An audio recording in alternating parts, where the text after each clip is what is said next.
Ромчууд Илч Иохныг Патмо арал руу цөлөхдөө түүнийг удахгүй мартагдан нөлөө нь буурна гэж бодсон.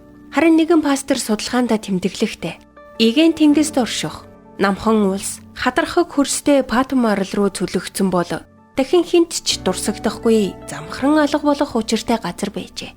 Гэхдээ Бурханд өөр зориг байсан юм гэжээ. Эртний Грекийн үед энэхүү арал цэцэглэн хөгцсөн газар байсан боловч аажмаар дороотож гэмт хэрэгтэн өөмэн дэгдээгчдийг цөлдөг газар болжээ. Өнөөдөр Патмо арал бол жуулчдын зордог газруудын нэг болсон.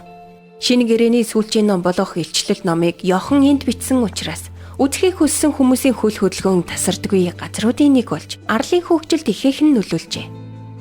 Хамгийн үл тогтох тэр газарт Бурхан өөрийгөө Иоханд гайхамшигтайгаар илчилсэн юм. Хэрв та яг одоо ойлгомжгүй хүнд нөхцөл байдал донд Бурхан намайг мартсан болов уу гэж эргэлзэж суугаа бол найдвар бий шүү. Жишээ нь та өөрийн бүх цаг хүчээ таныг таних ч үгүй хэвтрийн хүний асаргаанд орсон хүмүүст зориулан суугаа байж болох юм. Эсвэл та амьдралын баяр баясгалан болсон Библийн хичээл заах ажлаа орхихоос өөр аргагүй сонголтын өмнө ирсэн ч гэж болно. Мөн санхүүгийн асуудлаас олж дургуй ажиллаа хийн цөлөгдөн үлдсэн мэт сэтгэгдэлтэй байна уу? Гэхдээ Бурхан ард түмэндээ айлдсан нэгэн үгийг танд сануулмаар байна. Эдгээрийг санагтун би чамайг бүтээсэн. Чи миний боол.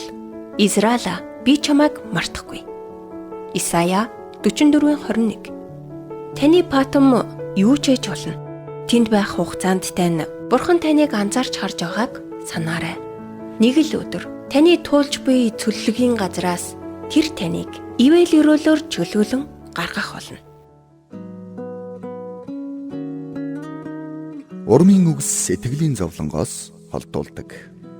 Хадагтай Дарлин Салагийн урам зоригийн үгс нэвтрүүлэг танд хүрлээ. Бидэнтэй холбогдох утас 8085 99 тэг тэг